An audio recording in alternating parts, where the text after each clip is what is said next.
Morning by the crew, who will begin to unload the science, supplies, hardware, and other things that are on board.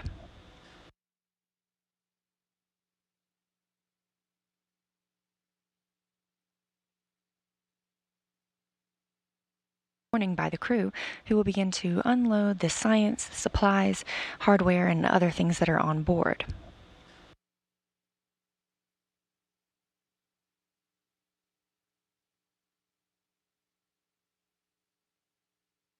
Morning by the crew, who will begin to unload the science, supplies, hardware, and other things that are on board. There are over 5,000 pounds of supplies aboard Dragon. About 514 of those are supplies for the crew. Another 2,628, which is the bulk of the payload, those are science investigations. 394 pounds of spacewalk equipment, another 345 pounds of vehicle hardware, and 38 pounds of computer resources. We also have about 1,177 pounds of unpressurized payloads. That includes the International Docking Adapter 3, which helps expand our horizons and accepts visiting vehicles from commercial missions, future missions by SpaceX and Boeing. And that totals out at about 5,097 pounds, as we mentioned. Family connected. Okay, thank you.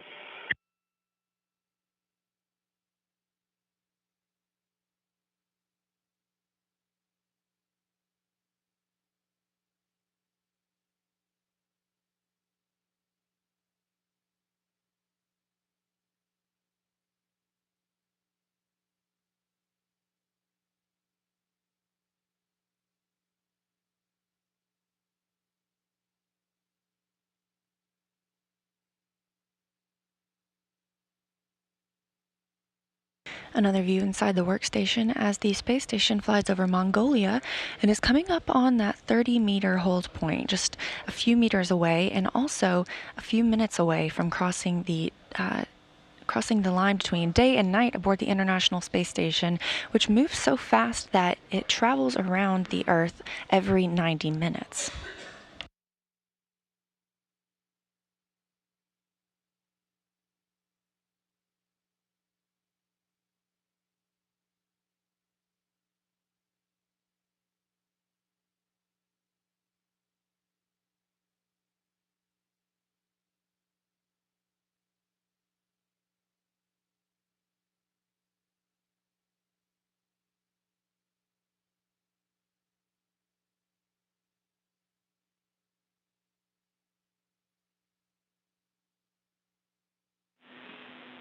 Station Houston, Space Ground 2 for Alexei. We are ready on the VC conference.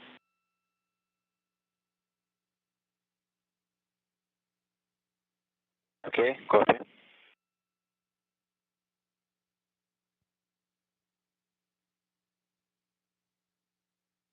Dragon is now at that 30-meter hold point. This view down the Canadarm2 and the latching end effector. After these checks are conducted and Dragon departs the 30-meter hold point, it will make some very slow and deliberate movements up to the 10 to 12 meter away from the International Space Station, where it will be ready to be captured. Yep.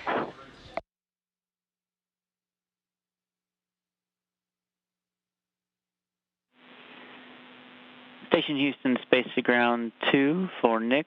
Dragon is at 30-meter hold. We are performing our assessments on the ground. We will let you know shortly when you're go to proceed with step 4 in 1.102. And we are seeing primary range 29.63, secondary range 29.99. Block Bravo remains the same, except that the port offset, formerly in S1 lower outboard, has converged. Houston copies.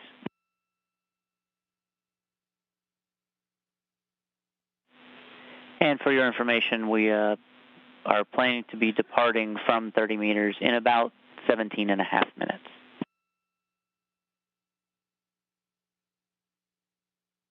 Copy. You can see from this view down the latching end effector on the Canadarm2 that it's getting darker outside, and that is because the space station has crossed the terminator line between day and night. As you heard, the teams on the ground here expect to depart that 30-meter hold with Dragon in about 17 minutes. So that gives them some time to conduct any checks necessary here and to wait on lighting conditions whenever that capture window opens. In 1.102, and your go to maneuver to high hover. Station copies. Go to maneuver to high hover.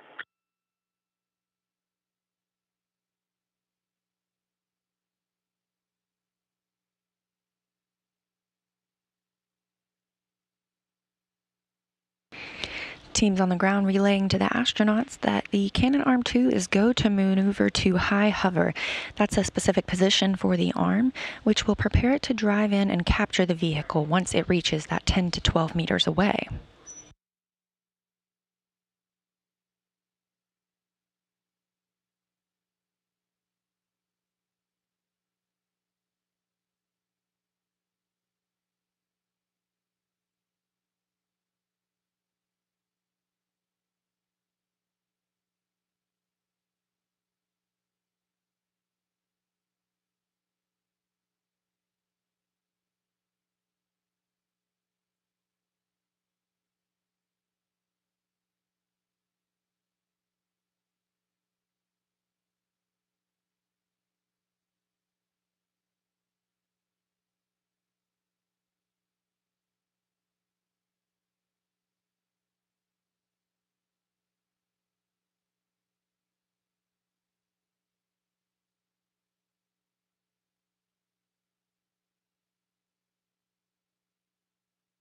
And rotating into position on that screen in the cupola's robotics workstation, you can see Dragon there, as well as at the bottom of your screen, there's the Canadarm2 maneuvering to that high hover position.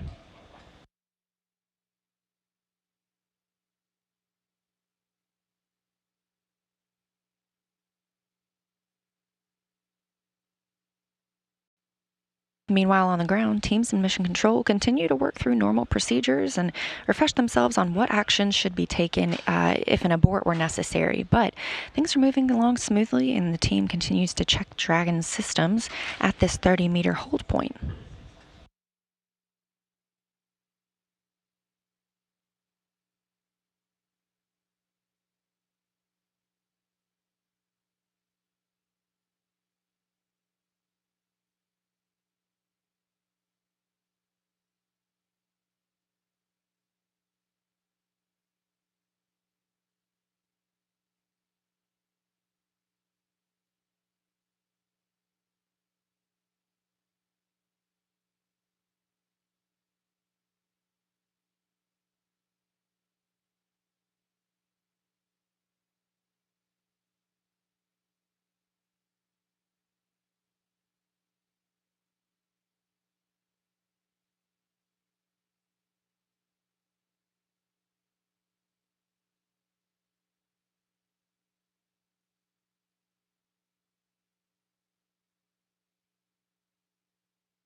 Earlier, we discussed the weights aboard the International Space Station, and that 1,177 pounds of that is an unpressurized part of the payload.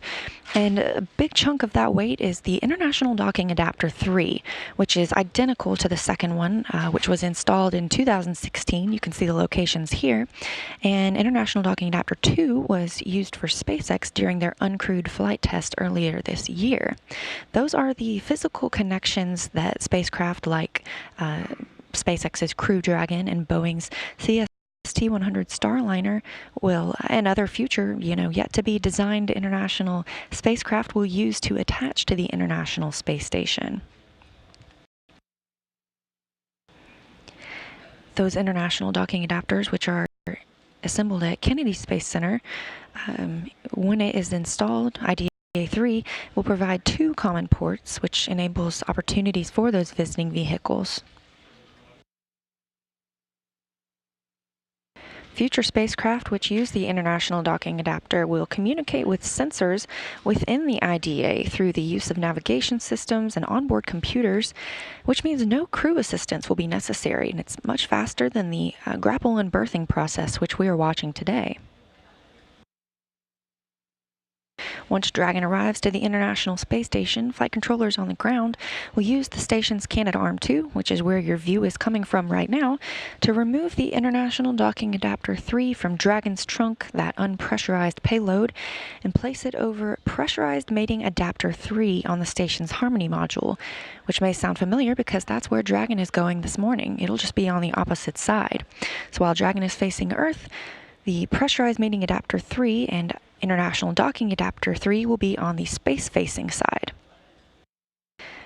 Later in the year, 2 Expedition 60 crew members will perform a spacewalk to permanently install the International Docking Adapter 3.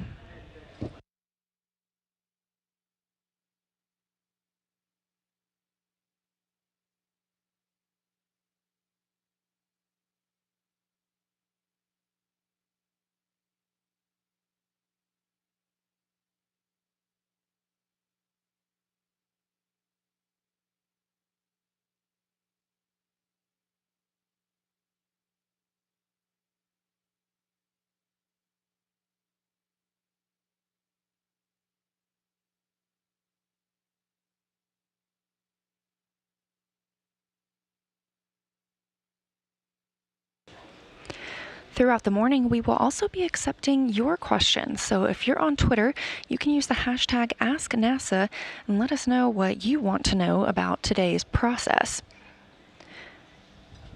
Mika has a question and wants to know if the astronauts on board the International Space Station watched the launch of Dragon. Astronauts aboard the space station do have the opportunity to watch Dragon. A feed is sent up to them, and they can begin preparing for the arrival of the spacecraft. As a matter of fact, they've been doing so over the past few weeks. They've been rehearsing procedures and practicing for the arrival and how they will use the Canadarm2, which you can kind of see there at the bottom of the screen inside the robotics workstation display. And they will use that to reach out and grapple the spacecraft. It's currently still at that 30-meter hold point. Teams are conducting their final checks, waiting on good lighting conditions, and eventually Dragon will move to about 10 meters away from the space station.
There's another special piece of equipment on board Dragon today, and that is a zip tie cutter designed by a Micro G Next team.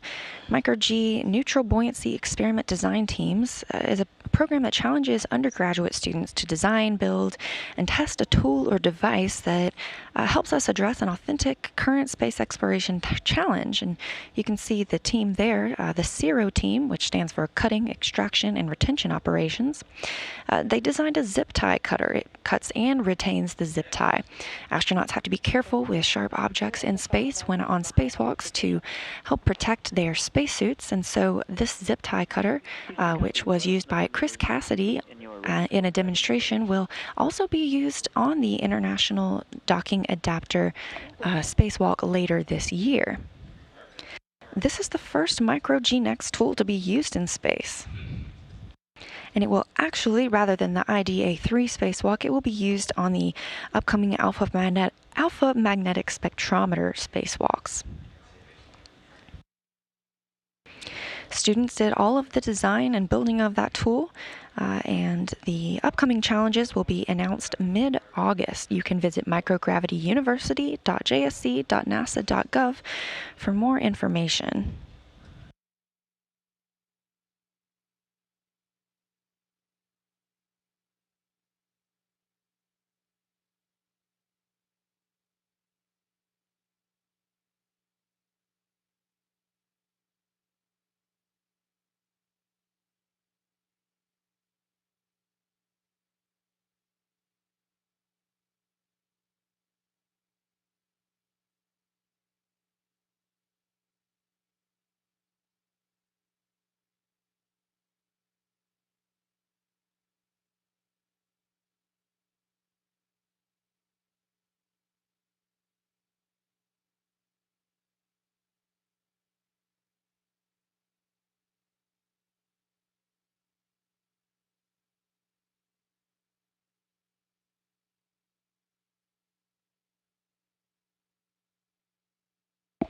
Teams on the ground reporting we have about 4 minutes left of the 30-meter hold of Dragon before it's given the green light and begins to move up to the capture position of about 10 to 12 meters away.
You can see those blinking lights at the top of your screen. That's Dragon, and it will be scheduled to depart the 30-meter hold point very soon. The International Space Station, currently flying 255 statute miles over the Pacific Ocean near Hawaii.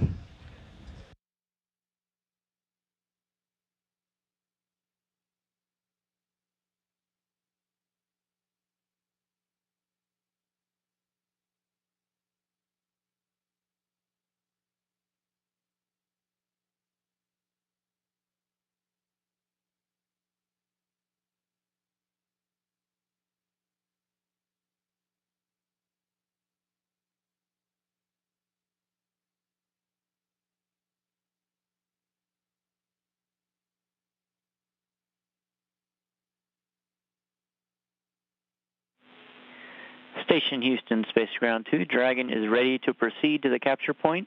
Expect approach to resume in about 30 seconds. Station copies.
Dragon is now departing the 30-meter hold point. Approach from 30 meters. Monitor per step 5 and 1.102.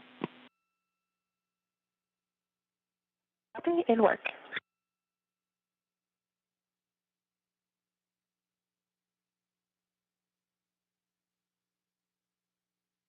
This ascension from the hold point at 30 meters to the capture point of 10 to 12 meters takes about 15 minutes.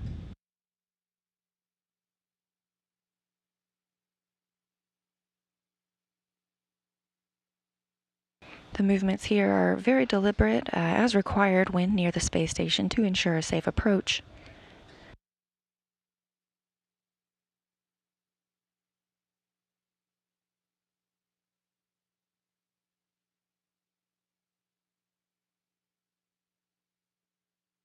To step back through some of the milestones Dragon has already reached this morning, earlier today, it came upon the approach ellipsoid. That's the 1 kilometer line around the space station when joint operations began between the two teams, SpaceX and NASA. Then had a hold point at 250 meters while teams checked out all of the systems, and then crossed the keep out sphere at 200 meters away. We have just departed that 30-meter hold point, the final hold point, and it is now on its way to the 10 to 12 meters distance from the space station when capture can occur using the Canadarm2.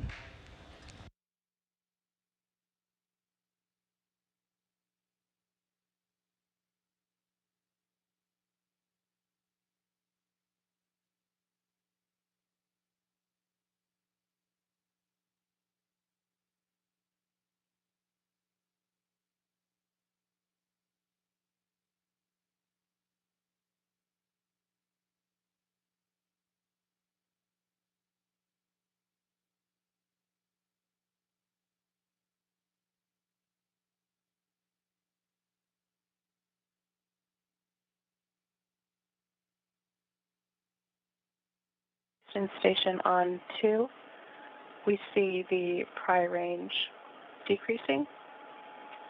For corridor monitoring, the circle is within the corridor. Outline size to vehicle size is not able to be determined. In P1 lower outboard, the light is offset from the circle, slightly starboard. The circle is offset from the center, half a vehicle width starboard, a third of vehicle length forward. In S1 lower outboard, all the same except the light is offset from the circle, half a width starboard.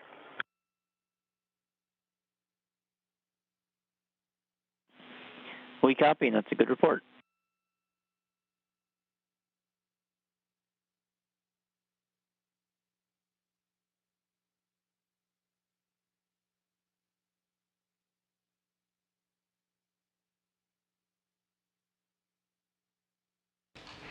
That was a voice of NASA astronaut Christina Cook, who is in the cupola module at the robotics workstation, relaying her view of Dragon as it approaches the International Space Station. That leads us into our next Ask NASA question, asking who is maneuvering the Canadarm. Is that the crew or is it mission control? The current robotic arm operator, the Prime, is Nick Hague today, NASA astronaut, being backed up by NASA's Christina Cook.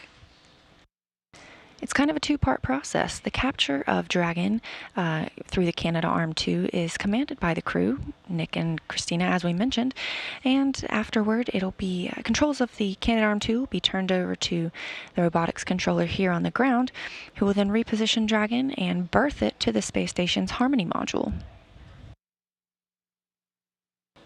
Our next Ask NASA question from Margaret. She wants to know if Dragon will be unloaded all at once or only as supplies are needed. The crew members have specific time on their timelines each day to unload Dragon. Some content is unloaded earlier than others, things like science investigations and other time-sensitive cargo.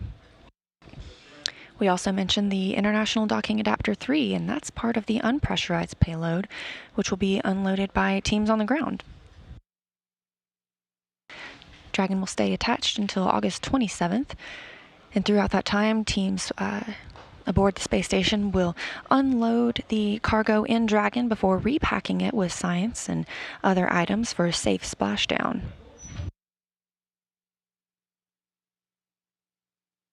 Dragon is currently the only cargo capsule that can return payloads to Earth for us, as it does not burn up in the atmosphere. Instead, it splashes down in the Pacific Ocean and is recovered, and those science samples are delivered to the teams who are studying them.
Teams on the ground are currently estimating about an 8:15 a.m. Central Time capture of Dragon this morning.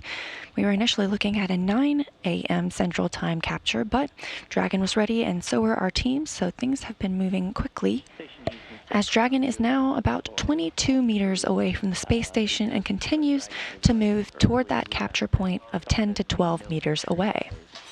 Band.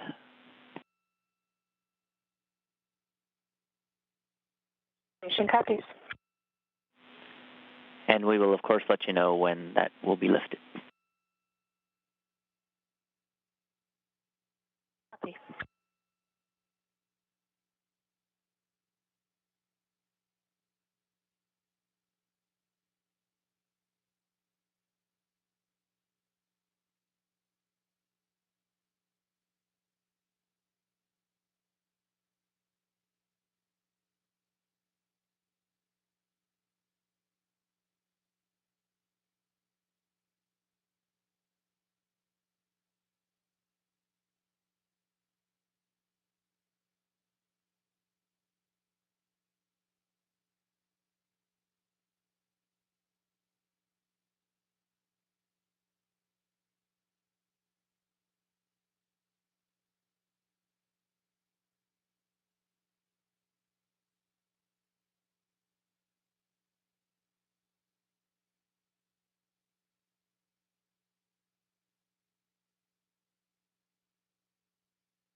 Dragon now only 20 meters away from the space station, so only about 10 meters to go until it reaches that capture point, moving slowly and deliberately. It is unchanged, except that in the P1 lower outboard, we are now converging. So we have only slightly starboard for the light offset from the circle, and the circle is offset from the center about a quarter width starboard and a quarter length forward. In S1 lower outboard, the light is offset from the circle a third of a width port. I may have said starboard last time. It was port last time. And those are our changes.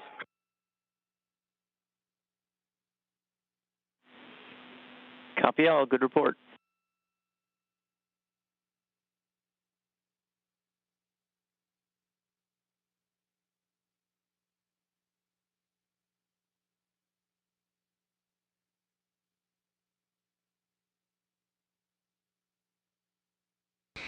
That was NASA's Christina Cook reporting what she sees from the robotics workstation in the cupola. Teams here on the ground reporting we're about 7 minutes away from arrival to the capture point of 10 to 12 meters from the space station. They're currently conducting a go, no-go poll for capture. Everything's still moving along smoothly.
Dragon now coming up on about 16 meters away from the International Space Station, moving toward its capture point of 10 to 12 meters.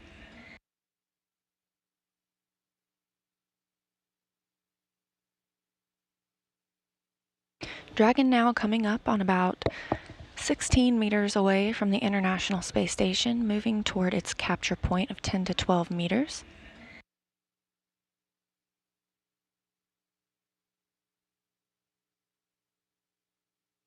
Dragon now coming up on about 16 meters away from the International Space Station, moving toward its capture point of 10 to 12 meters.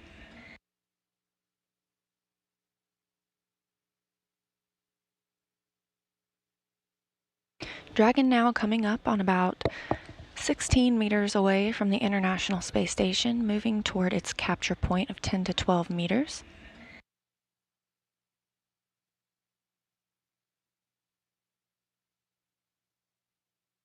Dragon now coming up on about 16 meters away from the International Space Station, moving toward its capture point of 10 to 12 meters.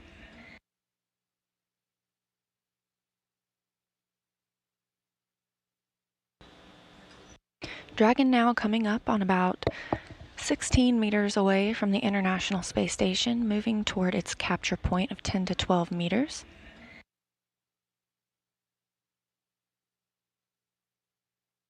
You can see Dragon getting closer, and this is a view. Dragon now coming up on about 16 meters away from the internet in the middle of the spacecraft.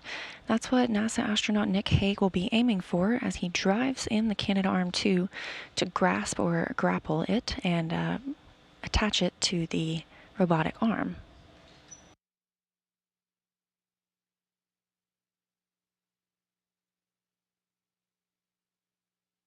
Dragon is continuing to move slowly toward its capture point of about 10 to 12 meters away when that driving of the robotic arm will begin to take place.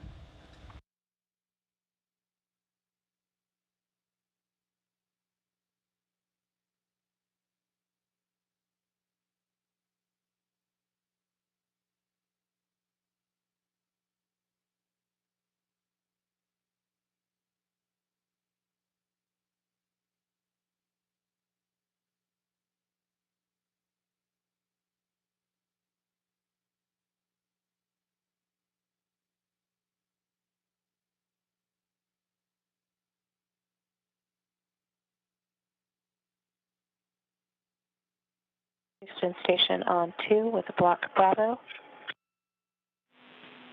Go ahead. SMP1 lower outboard. The light is inside the corridor. The outline matches the vehicle size. The light is not offset from the circle, and the circle is not offset from the center.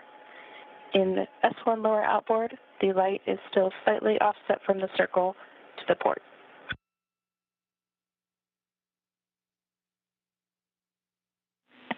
We copy. That's a good report.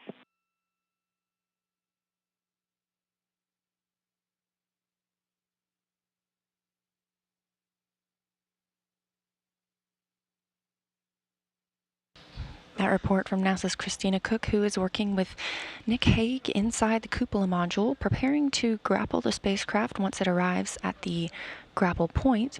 You can see as SpaceX gets closer, the two small International Space Station emblems below the P on the word SpaceX, and those are the markings to show that it has visited station twice before.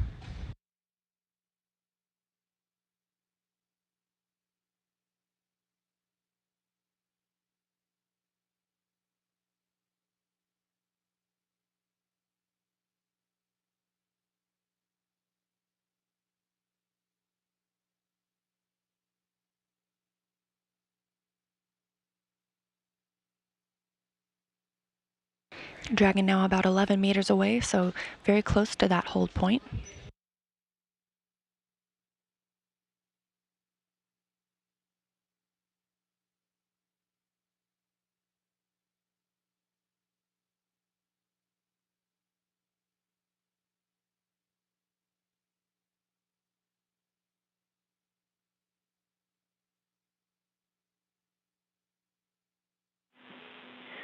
Station Houston, space to ground 2. Confirm capture point hold per step 6 in 1.102.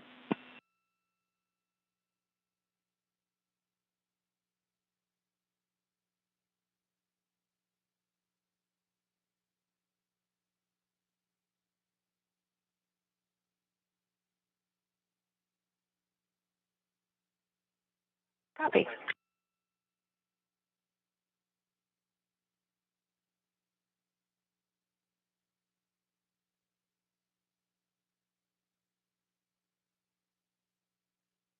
Ground teams confirming that Dragon is now in the proper position to be captured by the station's robotic arm.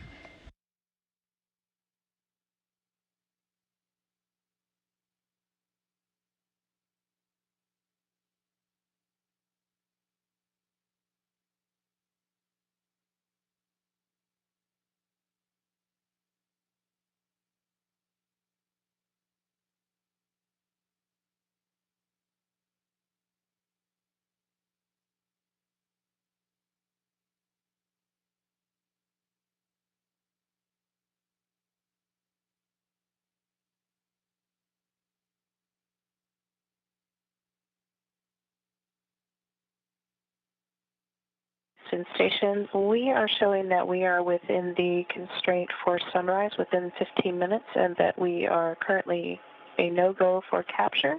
We plan to wait until sunrise, and a few minutes after, we'll let you know if we're ready for capture. We copy and concur.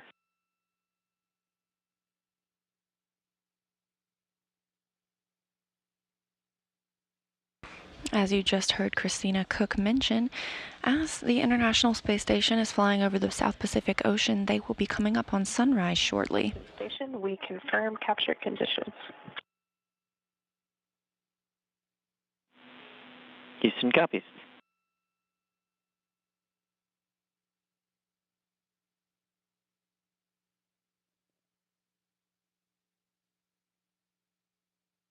Crew members are holding until the lighting conditions are specific and improved so they can properly grapple the spacecraft.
You can see Dragon beginning to look brighter as the space station is heading over towards the south of South Africa. Team's still conducting their go and no-go polls here to make sure everything is fit and ready for Dragon to be captured by the Canadarm2, which you can see at the bottom of your screen.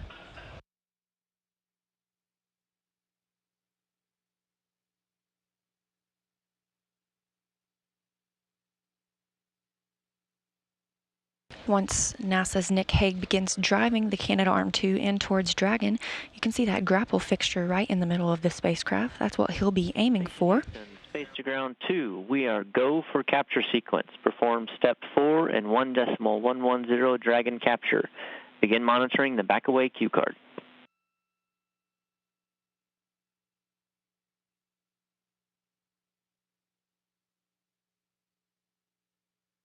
Station copies.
Dragon and the robotic arm still holding as the crew continues stepping through their procedures, and soon we'll start to see the arm get closer to the Dragon capsule and that capture point.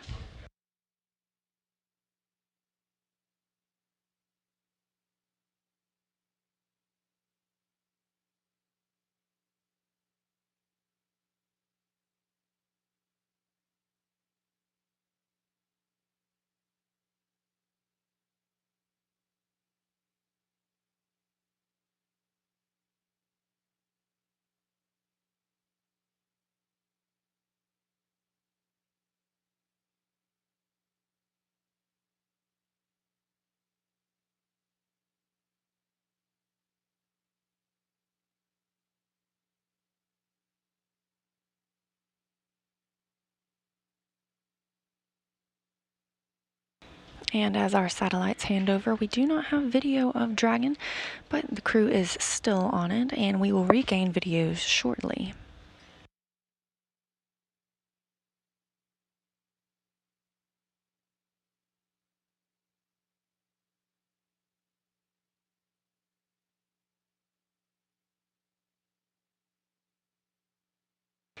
Everything's still running ahead of schedule here in Mission Control.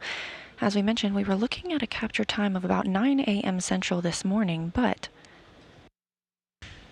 moving much faster, as Dragon is now at the capture point and being readied for capture by the crew on board.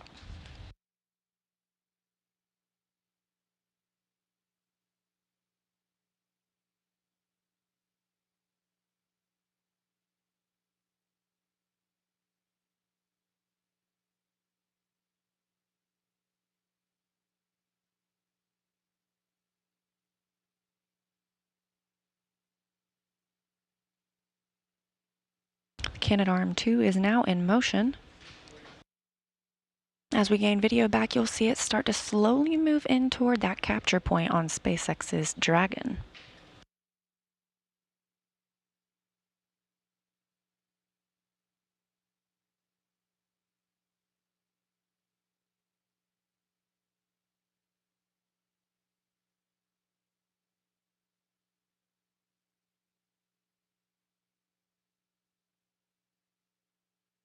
The arm 9 meters away.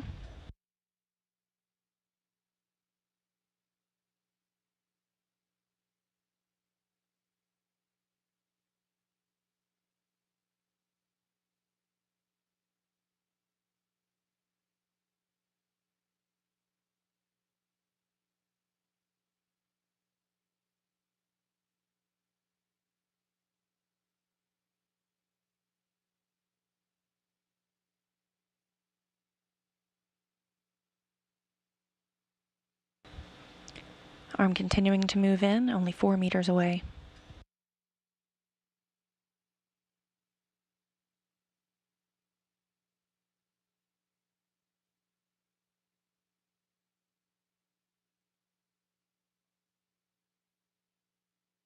Three meters away.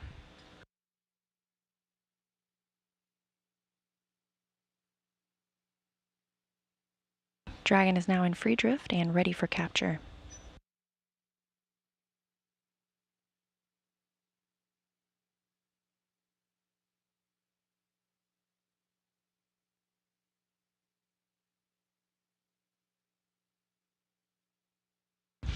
The robotic arm only 2 meters away.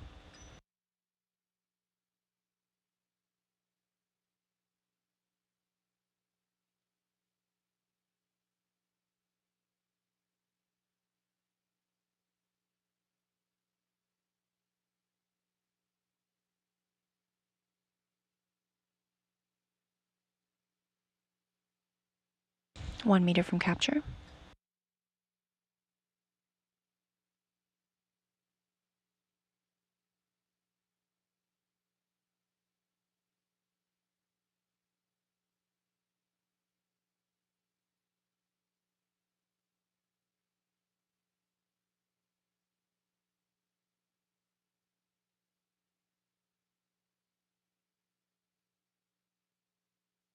Dragon is over the pin.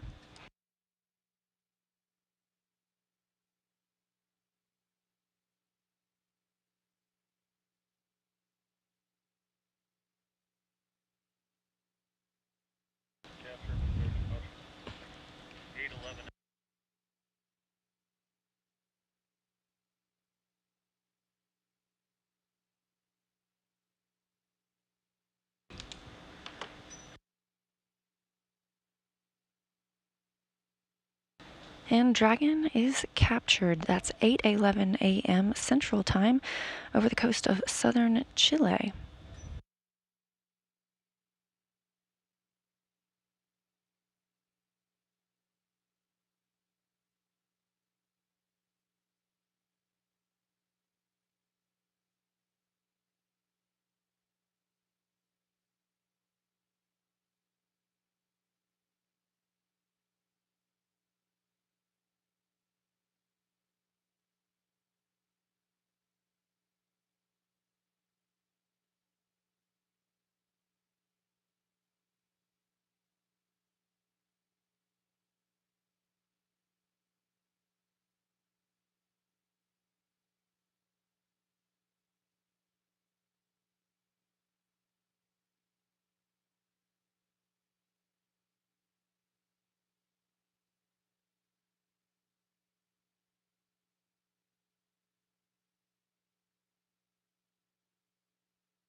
At the time of capture, 8:11 a.m. Central Time, the station was flying 267 miles over Chile in South America.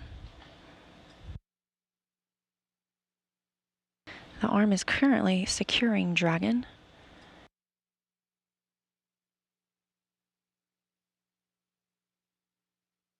And capture is complete.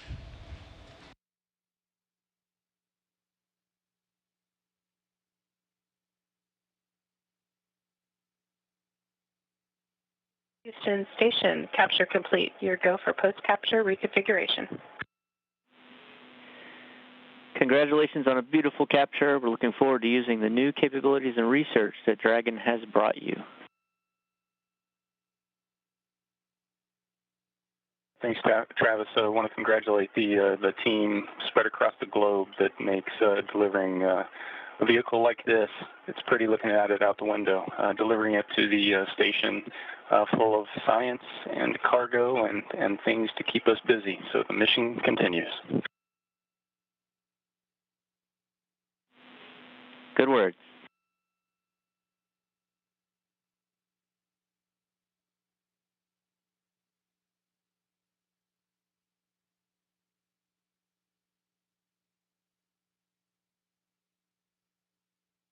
And the mission continues, as you heard from NASA's Nick Hague, who just captured the Dragon using the Canadarm2.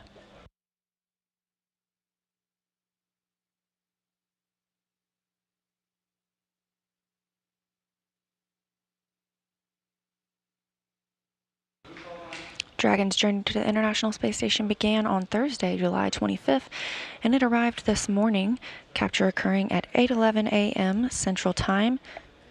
The station was flying 267 statute miles over southern Chile.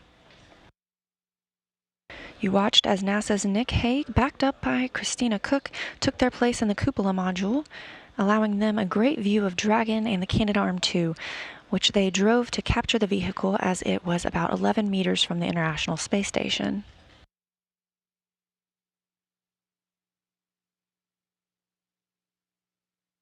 The crew is now going to begin turning the controls back over to the teams here on the ground. The robotic controller here in Houston is going to reposition the vehicle and prepare it for berthing to the Harmony module.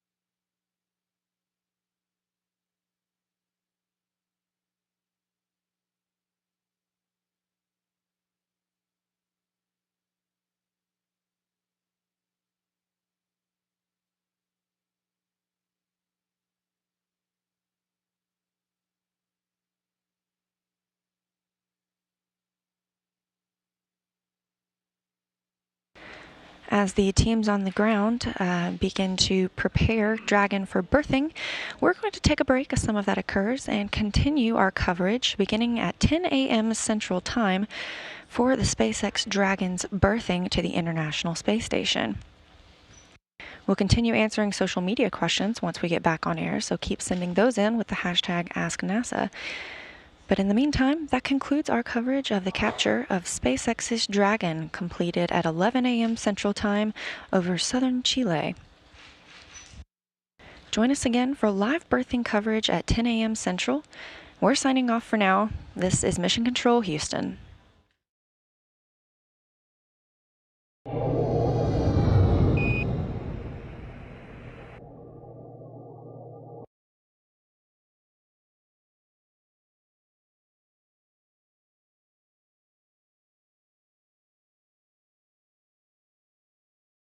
Hey, you're watching NASA TV, on the air and online every day, on this planet and beyond.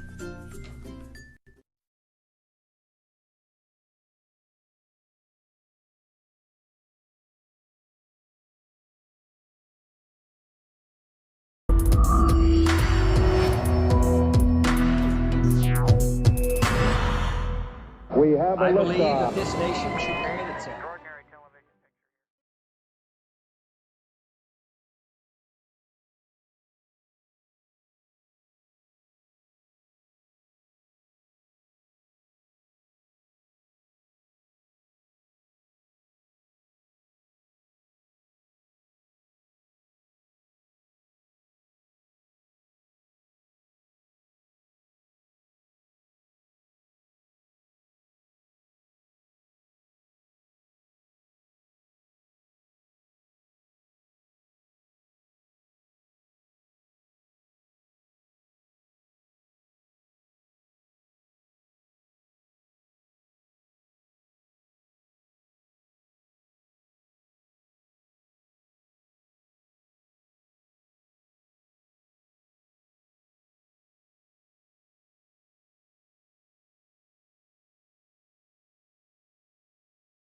show you why. Let's walk around and look and see why a hard landing has you notice it is playing, but we can't hear anything. And of course, if you that's look what at we this, want they dropped it from a high tower and it landed on a hard surface. So and right now, this was the impact that happened. So for example, Road Podcaster, come that is around my to the microphone. rear. However, I can also you come use around that all the and way it to still the work. rear of the capsule. So right now, I'm going and to look at this. one. It actually cracked and the we're going to be structure. playing it. And you see the cracks and holes in it. So this would not have really survived hard landings.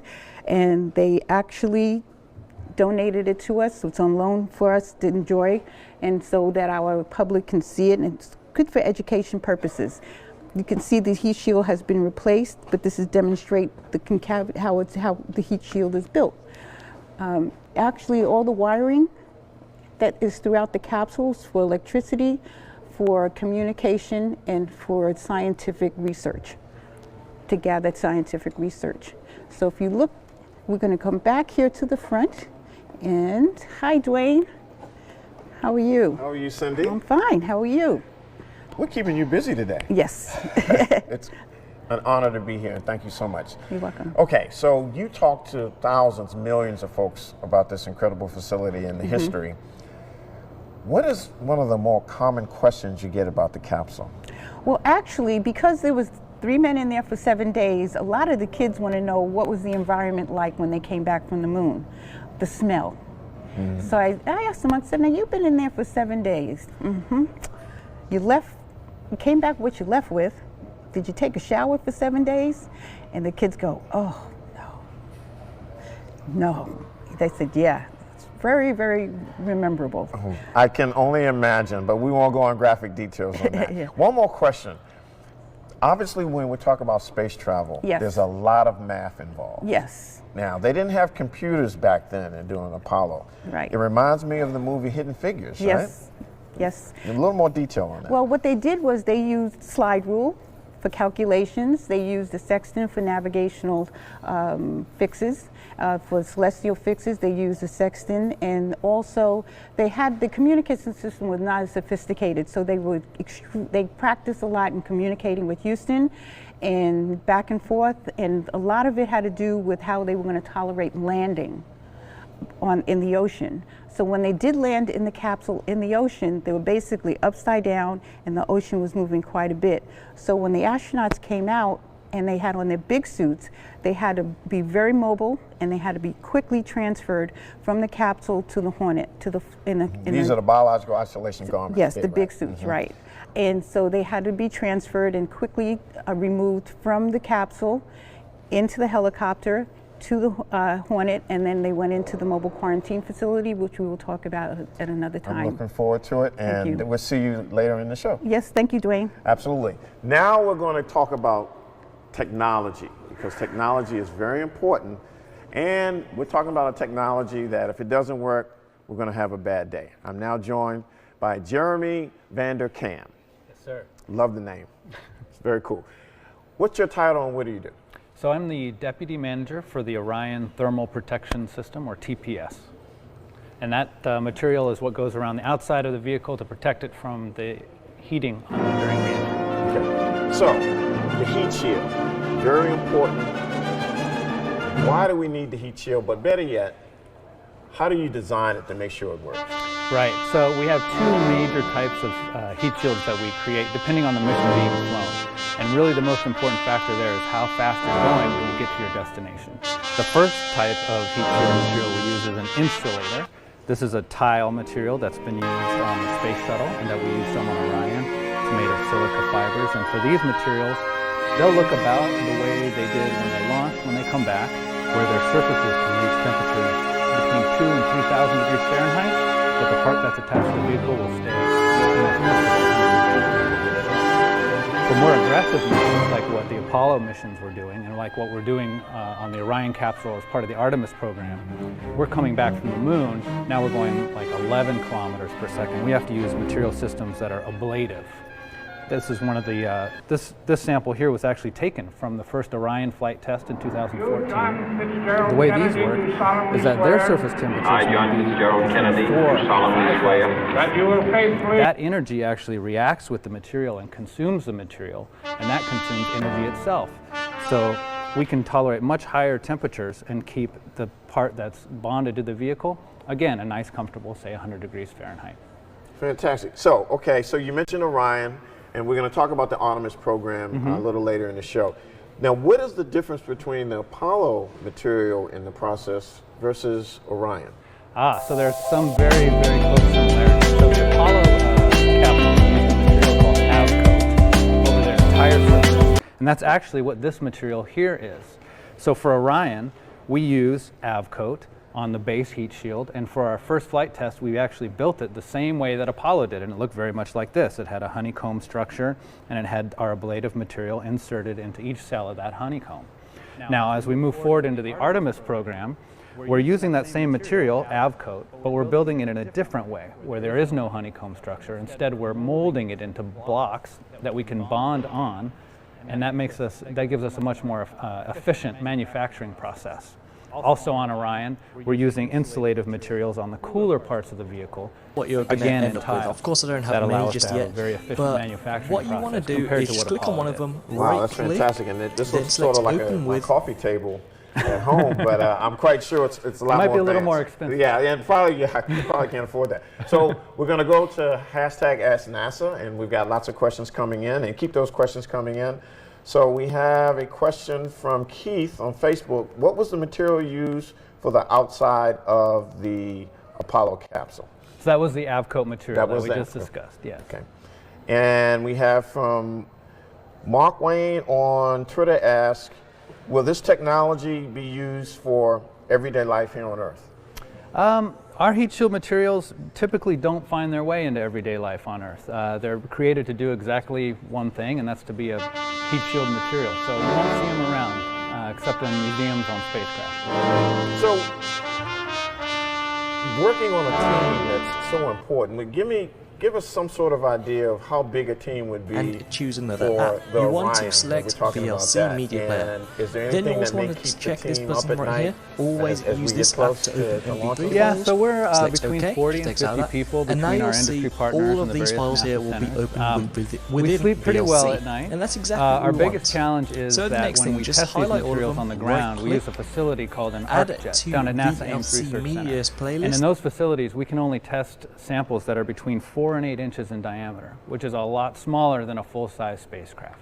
So until we get our first big flight test doing the actual mission at full scale, which for us will be the Artemis 1 mission, there's that little bit of uncertainty left that we haven't quite gotten out of the way yet. Okay, let me take another question from Kimberly on Twitter. Asks, what type of educational background do you need if you want to be a part of the future Artemis program? And as you can see, it's going to begin to play. I've just paused it for a second. And now well, across the program, anything in the STEM realm will work. For our heat shield team, we have a lot of material scientists. If you click this button right here, this will show you the music. And if you want to click this button right here, this will show you the music. In this? I mean, were you and now things as a kid or building things? Click this button right here. I don't know. I had an obsession with anything that flew since I think I was born, and yeah, just found my way into NASA and found my way into the Orion program. When it started in 2006, actually. Wow! And so when we look back at the Apollo, and this is the test capsule, did you like study manuals or talk to folks as you to build on Orion? Yes, that was a big part of starting Orion. We went back into all of the history we could find. We were pulling file cabinets out of garages full of files and papers and reading everything we could get our hands on. We studied all the old vehicles in their museums. To learn as much as we could about what they did and what we could bring forward. And if you want to shuffle the music, then you select this button right here, which and puts again, we're going to talk about the Artemis order. program later in the show. But so, Orion, explain Orion and the capsule and what's taking place now. So right now, we have flown one flight test in 2014. The Orion capsule that will fly the Artemis 1 mission is complete just last week, I believe. And that mission will launch in 2020, 2021. And we're actually already starting to build the Orion capsule that will be on the Artemis 2 mission further on, the first mission with crew on board. This is really cool. So Jeremy, thank you a lot. Right again, so now we're going to go back audio. to Cindy. And again, you're watching NASA Science Live aboard the USS Hornet. Send in your questions to #AskNASA. Cindy is now next to the helicopter. Yeah, which and puts the it in a random helicopter order. has a unique story. In fact, this helicopter was in the movie Apollo 13. Cindy. Hi, welcome back. And we're in front of our Apollo number 66 helicopter, which was in Apollo 13 with Tom Hanks. The original one no longer exists, and our aircraft restoration crew saw this in Tucson's boneyard and said, is that 148999 what actually did fly off of the Hornet during the 1960s? They brought it back here to the Hornet and restored it to the mint condition that it's in right now. So let's take a look at it. This Hornet, this helicopter is so important because it's built in such a way that you wanted to have a lot of room in there, because when the astronauts were actually picked up out of the flotation device, they had to come in here and they were told, all the crew was told, do not touch them, don't go near them, because they could have some contaminants on them, even though they had already put the anti-contamination fluid or solution on their big suits, bio-insulation garments. It was about 40 feet from pickup from the flotation device into the Hornet, into the basket to bring back to the Hornet. Once they were able to come back, they were on the flight deck. The whole unit descended here to the Apollo surface, and then they went in with their masks. They had special respirator mask on, and they were transferred immediately into the MQF, where we will talk about at a later time. And now this unit this actually is where is you so pick. famous because do it's you so want to hear built the in such a way music that when so you are much room streaming, that the exact or model do you is want also it used to for be Marine on One, a which the separate President of the United States track uses. where you also, cannot even hear the you can look audio, at but the way stream the itself landing will hear the gear audio? is. If So for in some this reason case, it if has you to want to be land able on to a hear soft the audio, surface, which is is the most ocean, common, the then you landing can select gear default. retracts, and If you you have don't want to some hear the floating audio, then you devices in here. select a different one. This is a, So for example, very Road unique one. We're Podcaster, very that proud is of my our air microphone, restoration crew however, for I what can they also did use to bring it that, here so and you it'll could still work. enjoy it. So And it's right now I'm going to historically, select because this one. it's historic because of the movie, and just the way that it operates with the jet engine up there on top and the big rotors for maneuverability. So welcome And back, we're going to be playing and it. hopefully we'll see you again Notice it is soon. playing, but we can't hear anything, and of Thanks, course that's Cindy. what we Back to want you, for now. William. I'm going to open up Thanks, OBS, Cindy. We're and back here on now the set we at need to NASA head over to Science settings, Live, and we I'm need to head over joined to by audio, another scientist. and for the Kimberly desktop Annika, and now we need to head over to You settings. do a lot. Tell You us. notice it is playing, You're but we involved can't with a hear whole anything, bunch of cool and of things. course that's what we want for Well, now. I'm a open research up scientist OBS. at NASA Ames Research Center in California, Silicon Valley. And our center now does we need to head over to innovative settings. approaches to We need to open head over to questions in audio. aeronautics and basic fundamental space research.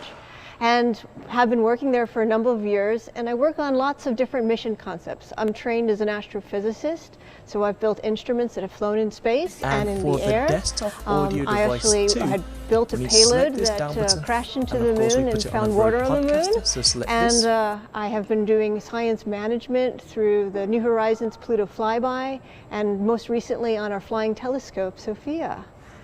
So as a scientist at NASA, I'm interested and attracted to these questions that drive us to push ourselves to new limits, and opening up creative solutions. And it's a fun job. Wow, that's a pretty cool shopping list, and you even come dressed for the part. You know, and you as got you'll the see moon. right now, You it says gotta. desktop That audio is too, awesome. and this Well, is where the Dwayne, where's music your is coming Mars from. tie? I Desktop forgot, I'm audio sorry. is This just is the inspired. standard It's a audio, which conversation is starter.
SpaceX's Dragon on its 18th commercial resupply mission to the International Space Station.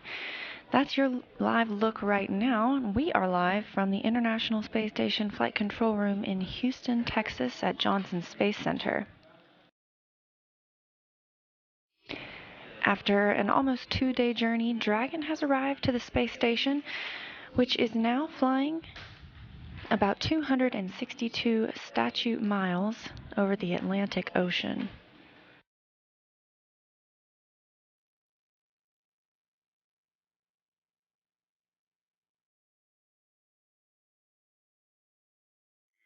Teams of flight controllers here are monitoring all of the systems aboard the International Space Station, and currently they're led by Flight Director TJ Creamer.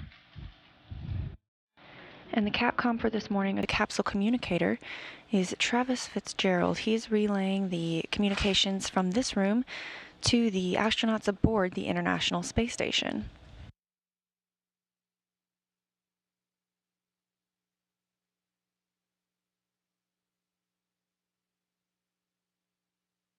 Dragon, which you can see here, is attached via the Canadarm2, which is the station's robotic arm. And currently, controlling the Canadarm2 are robotics controllers here on the ground in mission control.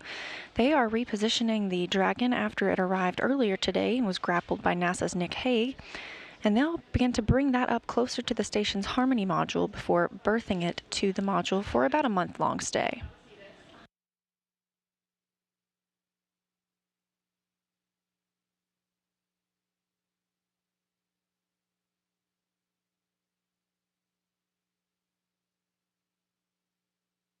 Dragon arrives today with over 5,000 pounds of supplies, equipment, experiments, and more. And good to note is this Dragon spacecraft itself has made 3 trips. This is its 3rd trip to the International Space Station.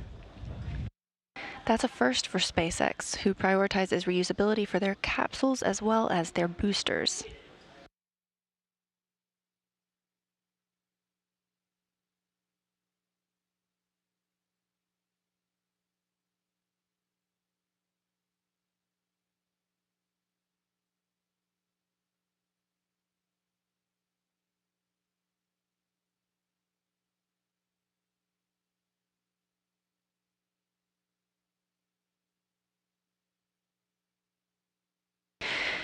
We currently have 6 humans living aboard the International Space Station. That's NASA's Christina Koch, Alexei Ovchinin, and Nick Hague, who all arrived in March. The other 3 crew members, Luca Parmitano, Alexander Skvortsov, and Andrew Morgan, actually just arrived 1 week ago today. That's July 20th, on the 50th anniversary of the Apollo 11 moon landing and the first steps on another world.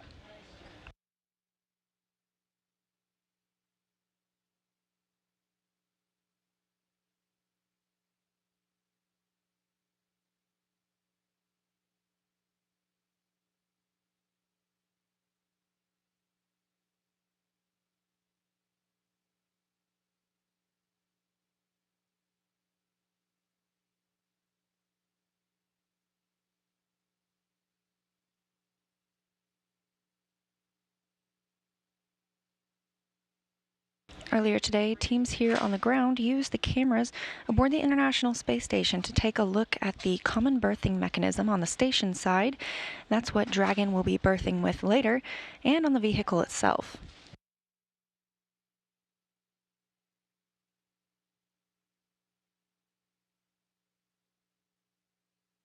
That's to make sure that there are no foreign object debris in the way and ensure a smooth berthing process.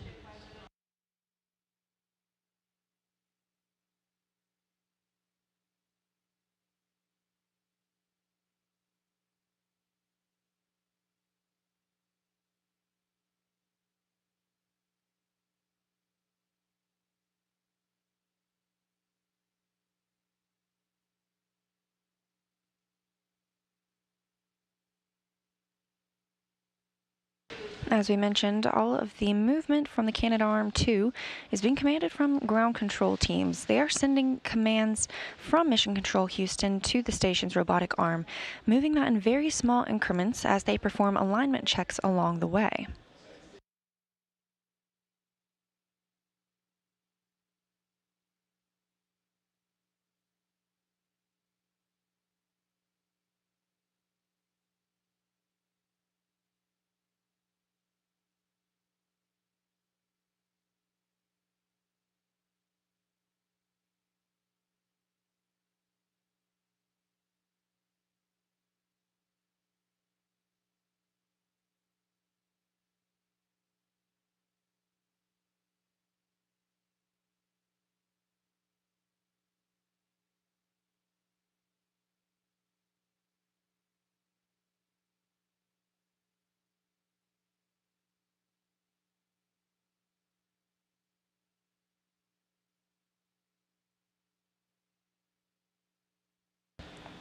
While the astronauts commanded the capture of Dragon earlier today, most of that work is now being done by the team on the ground.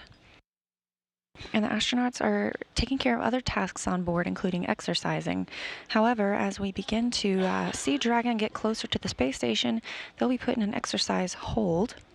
And that means no exercise is allowed on the station to avoid any vibrations in the Canadarm2 and keep the vehicle aligned.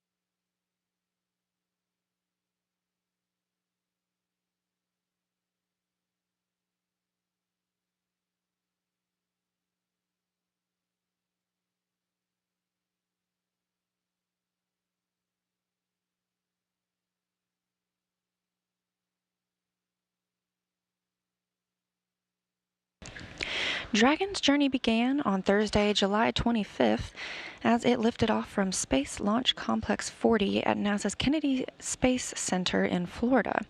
At the time, the space station was 254 statute miles over Oman, near the Arabian Sea.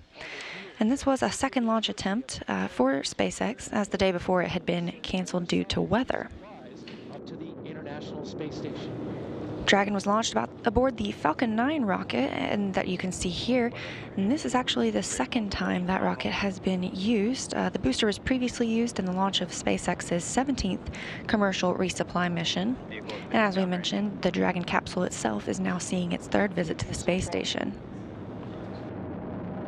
After the solar arrays unfurled about 12 minutes after launch on July 25th, it began its journey to the space station, firing its thrusters to catch up with the orbiting laboratory, and it arrived to the location where we saw it earlier this morning.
After its launch on July 25th, Dragon arrived at the space station early this morning, and we started our joint operations between SpaceX and NASA as it reached the approach ellipsoid. That's the 1 kilometer line around the space station.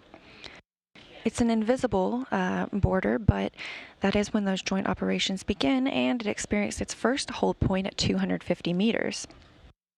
Those hold points are opportunities for the teams on the ground and also astronauts aboard the space station to prepare for Dragon's entry past the 200-meter keep-out sphere.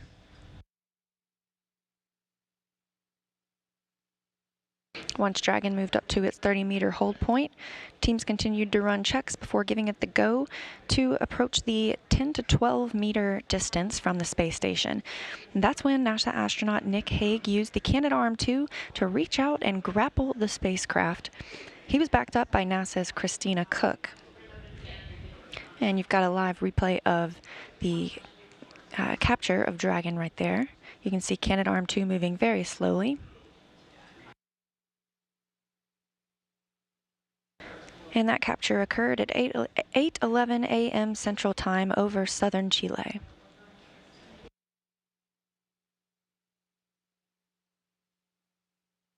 That was a little bit earlier than we were expecting this morning, so things continue to move along smoothly.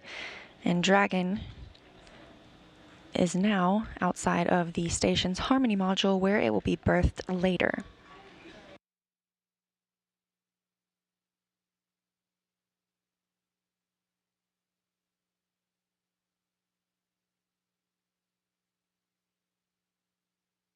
Canadarm2 is now in motion, moving Dragon into position. And as I mentioned, those are small and deliberate movements to make sure it remains aligned with the common berthing mechanism aboard the International Space Station.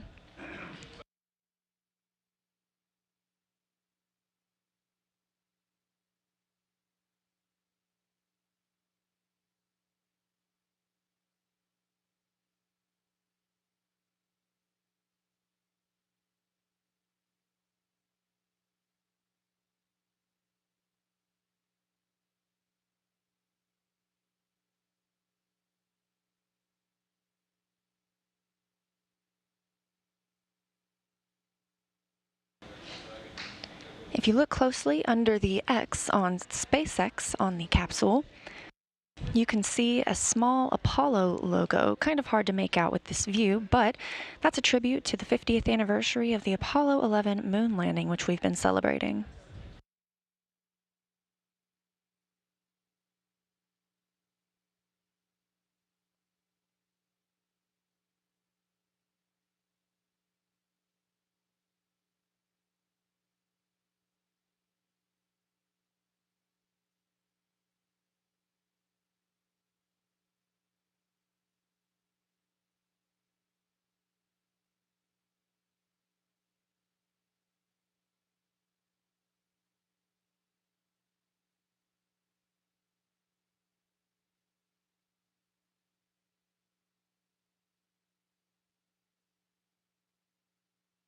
Canadarm is now in a hold, and if you're wondering what you're seeing below, the space station is flying about 259 statute miles over Algeria.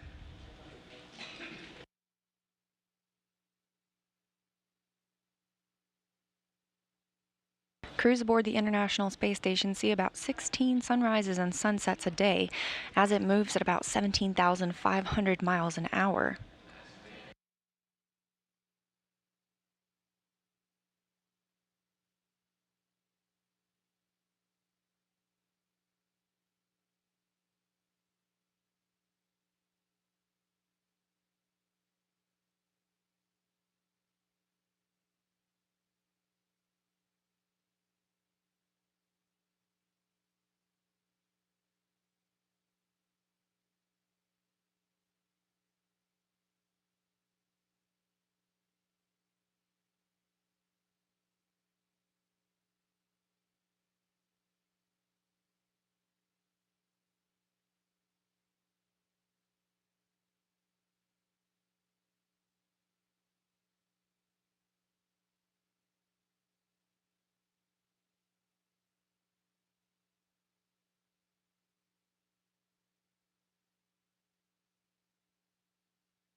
We're continuing to take your Ask NASA questions, so if you're watching and on Twitter, you can use that hashtag and let us know what you're wondering. This one from Pascal wanting to know why the Canada arm is needed to dock Dragon to the ISS. There's actually a difference between docking and berthing, which is what we're watching this morning. Soyuz and Progress spacecraft have an active docking mechanism and on the spacecraft and the station side, so that's automated installation. But for cargo resupply craft like the SpaceX Dragon that we see today or Northrop Grumman's Cygnus, those are berthed to the spacecraft, meaning they have to be captured, which we saw earlier by NASA's Nick Hague, and those are then installed with the Canadarm2, which we are watching now.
Arriving as part of the unpressurized payload on the SpaceX Dragon is the International Docking Adapter 3.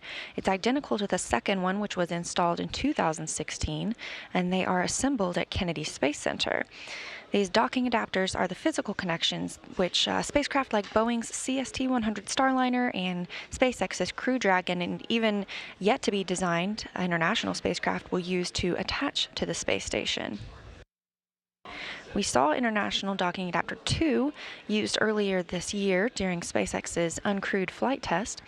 And as you can see, International Docking Adapter 3 will be installed on the Harmony module, which is where SpaceX is docking today.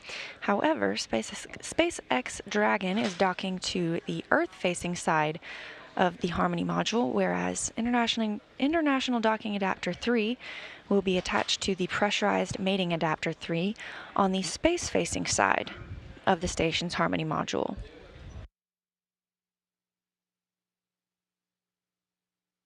Once it's installed, that means the space station will have two common ports for expanded opportunities for visiting vehicles, including the spacecraft for NASA's Commercial Crew Program.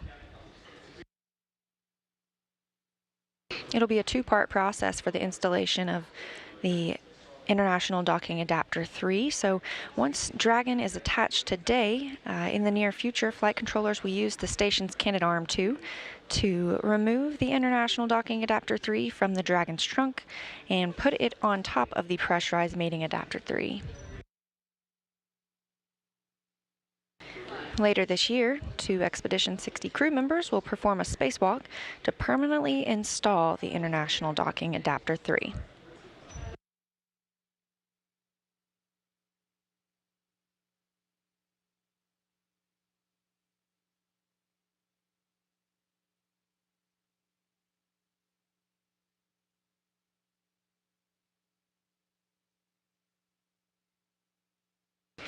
Canadarm2 in motion again, moving Dragon slowly closer toward the common berthing mechanism on the station's Harmony module.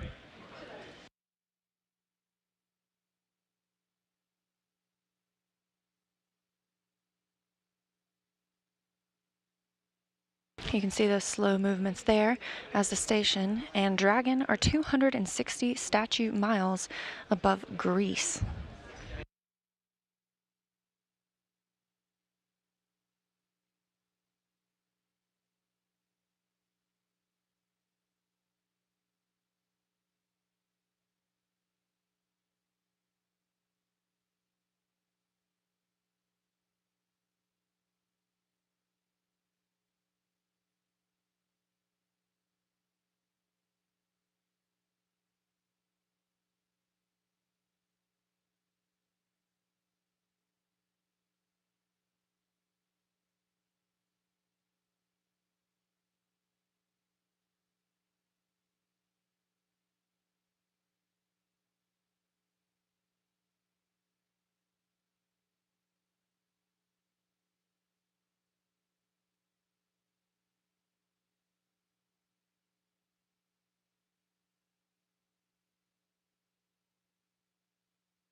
Dragon continuing to move slowly towards the common berthing mechanism, which you can see towards the top of your screen. And you can also see the latches, which will be used to attach the Dragon to the International Space Station.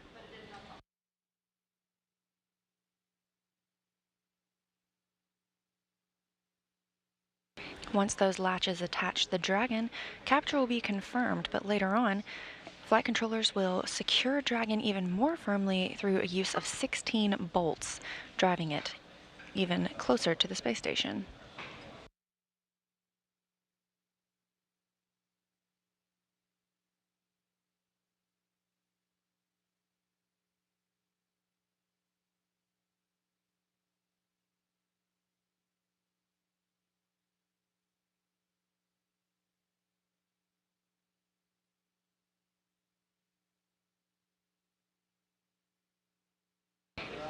Canadarm2 is in a hold again as teams conduct some checks and alignments and make sure that Dragon is in the proper position before moving it in closer to the space station.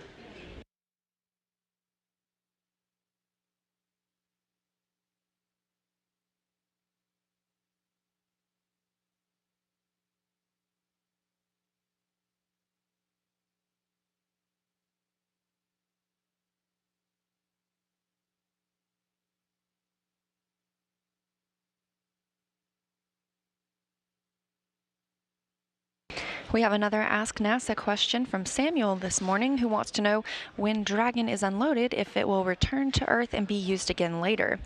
As a matter of fact, Dragon is the only cargo capsule that can return payloads to Earth for us, as it does not burn up in the atmosphere. Instead, it splashes down in the Pacific Ocean and is recovered. So, after about a month-long stay and Dragon has been unpacked, it will be reloaded with things to return to Earth, some hardware to be refurbished, and science experiments to be returned to the investigators. This Dragon is making its third visit to the International Space Station, so there is a priority for reusability.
And we're in another one of those satellite handovers, which the ground team tracks as our cameras will come back shortly. This is a view of International Space Station Flight Control Room at Johnson Space Center in Houston, Texas. Team members here are currently the ones using the Canadarm2 to berth the Dragon spacecraft to the International Space Station.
Station Houston, space to ground 2. We are now at the point where we can have no exercise.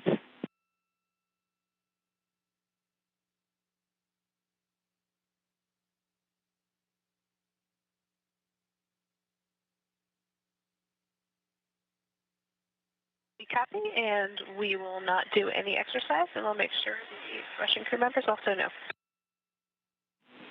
Thank you.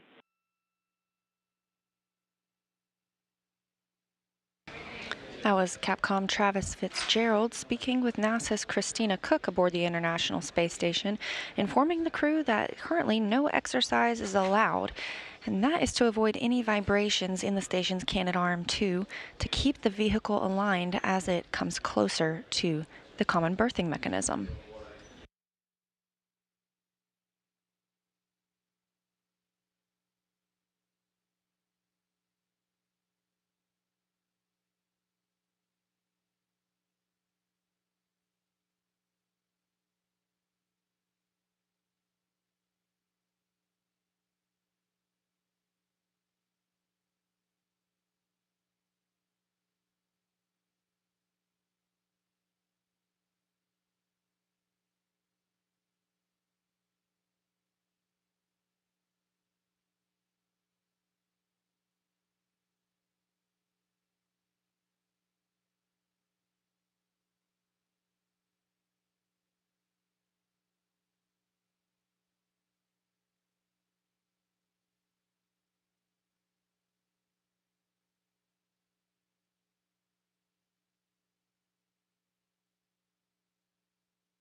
Dragon is arriving to the space station today with over 5,000 pounds of supplies, experiments, and more.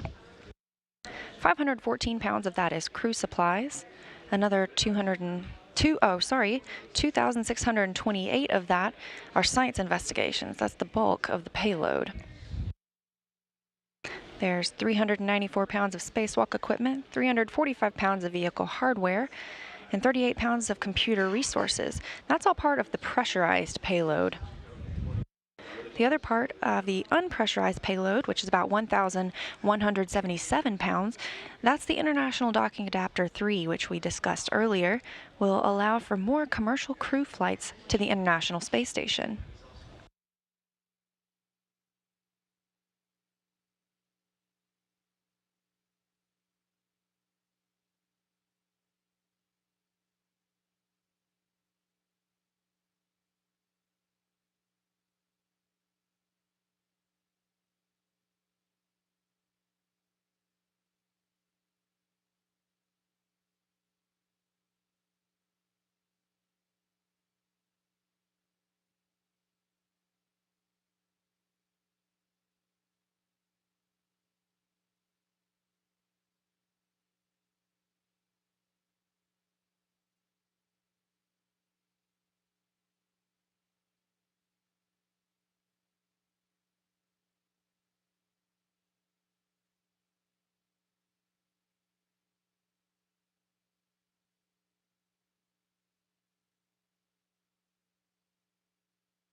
Teams in Mission Control just waiting for the next satellite handover to begin driving the arm in towards the common berthing mechanism again. Meanwhile, the International Space Station has crossed the Terminator line. That's the division between day and night. They're now in a night pass and flying 260 statute miles over Russia.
As you can see, satellite handover is complete and we've regained video feed from the International Space Station, the Dragon spacecraft, just outside the station's Harmony module.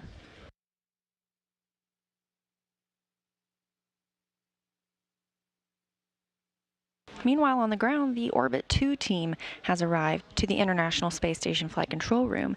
This room is monitored 24 hours a day, 7 days a week, 365 days a year. And so this is the second shift of today coming in for these procedures.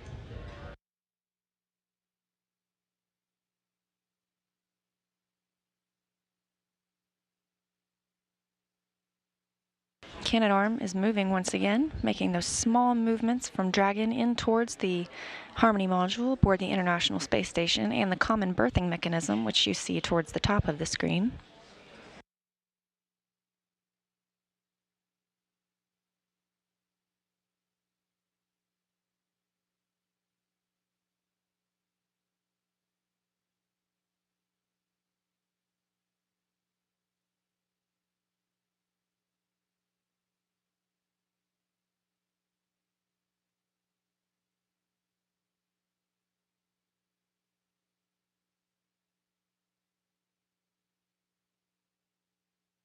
As Dragon moves in closer to the common berthing mechanism, you'll hear the robotics flight controller report that we are ready to latch, or RTL. We'll see Dragon get a little closer, and it will be attached to the station once those 4 latches have secured the vehicle.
Once Dragon is attached to the space station later today, there are 2 hatches that the crew will need to open to access the contents. That'll happen tomorrow morning.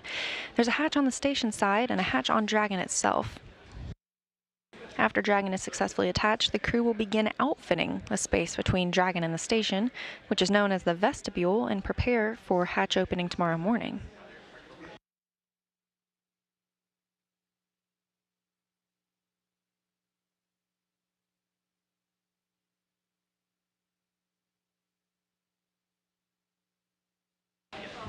Arm is currently in a hold position, making some final adjustments.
Canadarm2 in motion again, bringing the Dragon spacecraft closer into the common berthing mechanism on the station's Harmony module.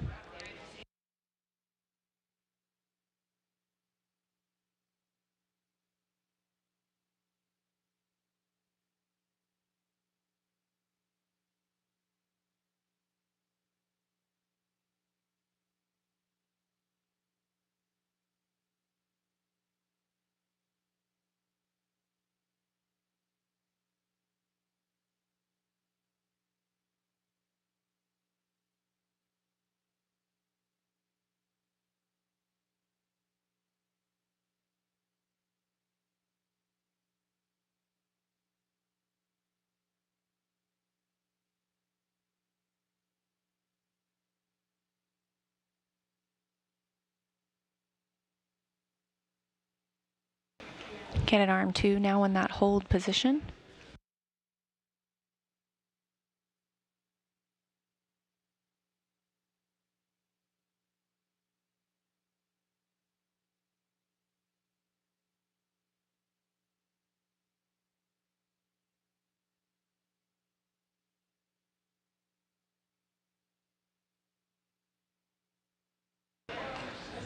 Robotics controllers here, showing that we are RTL, ready to latch.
We are ready to latch, but we won't see much more movement from Dragon once those 4 latches do attach it to the International Space Station, confirming its capture.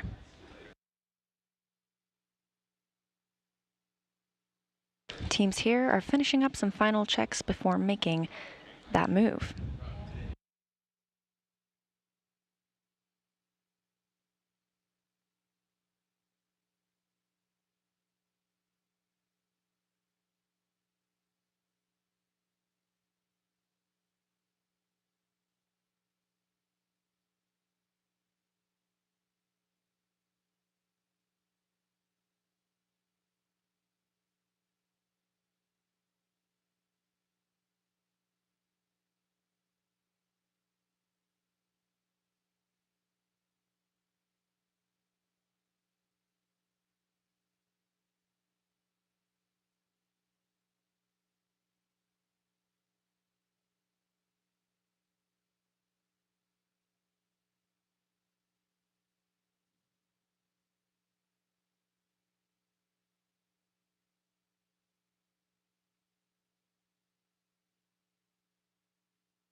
Again, we're waiting for capture to occur this morning of the berthing to occur this morning of the SpaceX Dragon.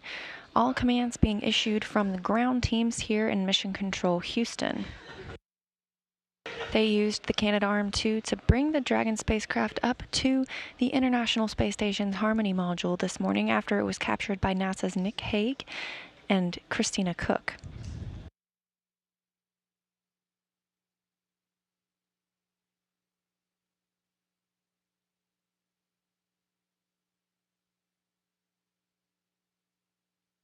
Second stage capture will occur when Dragon is attached by the use of 4 latches, which are now ready to latch.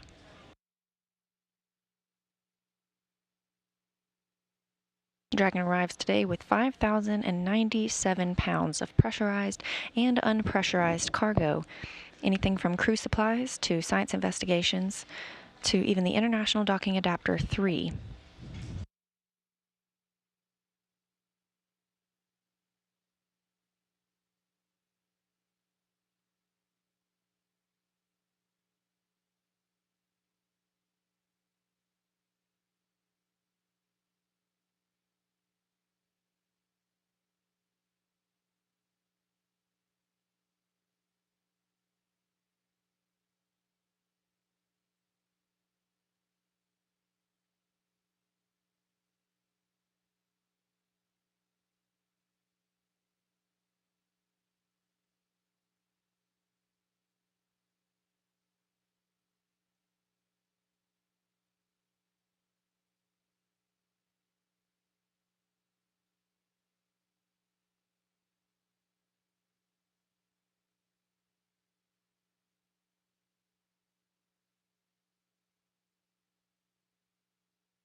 Teams on the ground have received the green light for the first stage capture.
First stage capture is complete, and robotics flight controllers are configuring the robotic arm into its limp mode. Limp mode means it won't be imparting any forces on the vehicle. And that prepares us for second stage capture coming up shortly.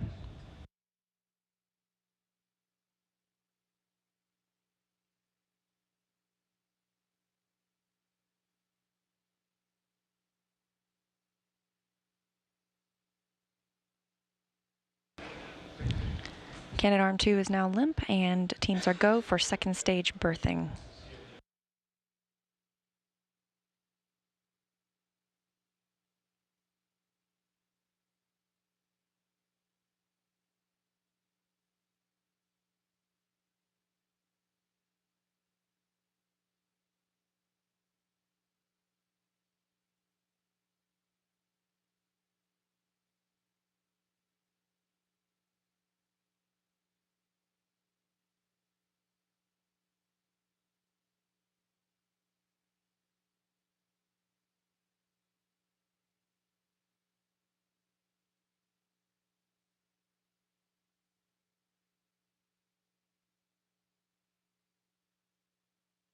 Now that first stage capture is complete, that means 4 latches have secured Dragon to the space station.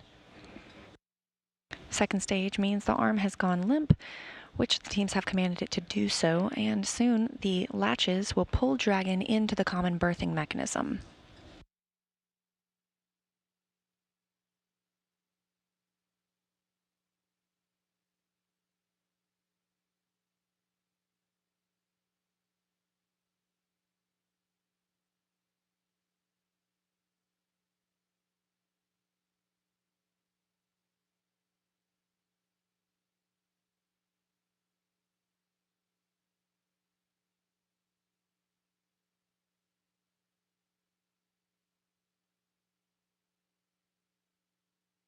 We can see that second stage capture is now in progress. We won't see much more movement from Dragon as it is attached to the Harmony module on the International Space Station.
Second stage capture process continues.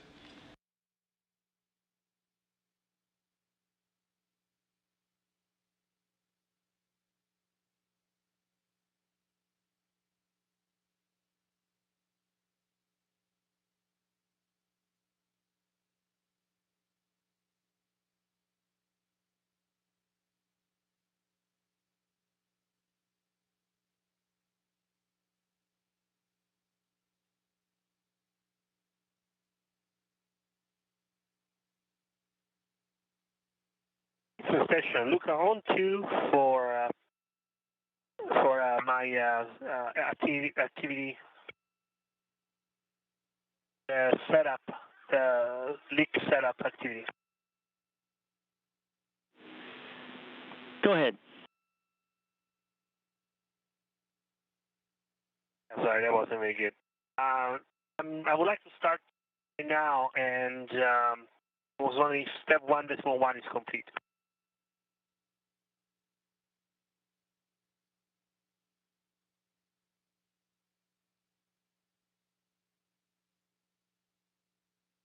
We're checking. Copy.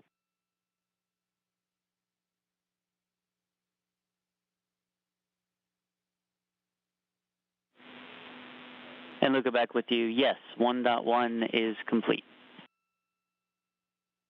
Copy.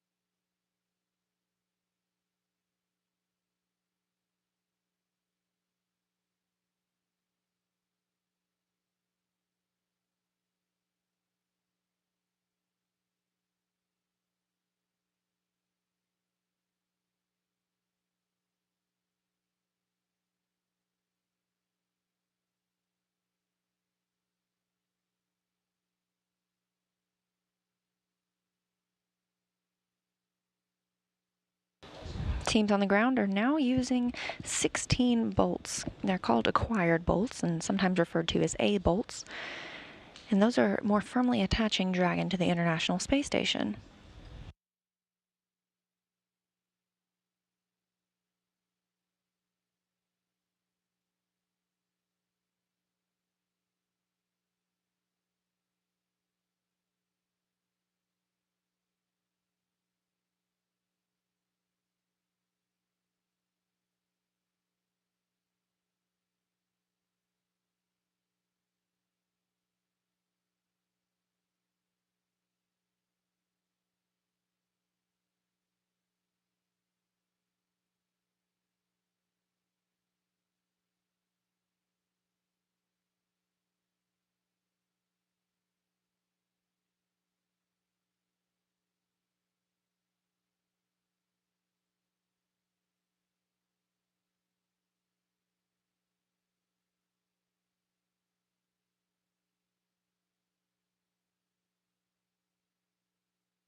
And we have confirmation that Dragon is attached to the International Space Station's common berthing mechanism on the Harmony module. That occurred at 11:01 a.m. Central Time as the space station was flying over the southwestern Pacific Ocean.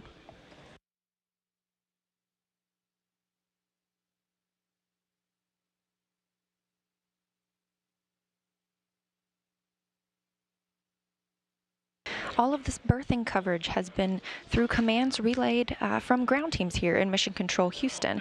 However, capture earlier was conducted by NASA astronaut Nick Hague, backed up by Christina Cook in the Cupola module of the International Space Station.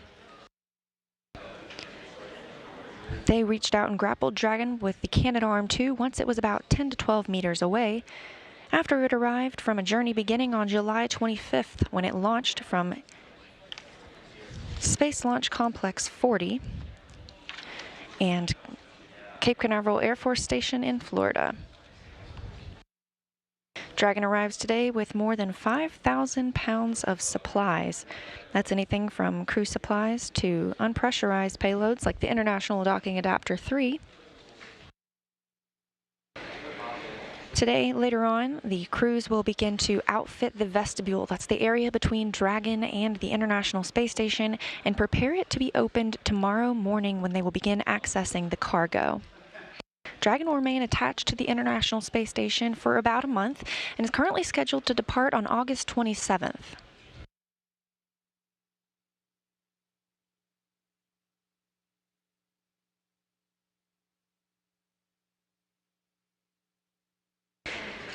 After that month-long stay, and it has been unloaded, it will also be reloaded with other supplies and things to be refurbished on the ground, as well as experiments to be returned to the scientific investigators. It'll splash down in the Pacific Ocean off the coast of Baja California.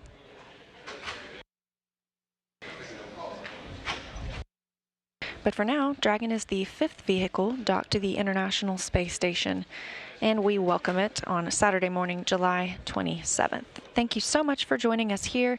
This is Mission Control Houston.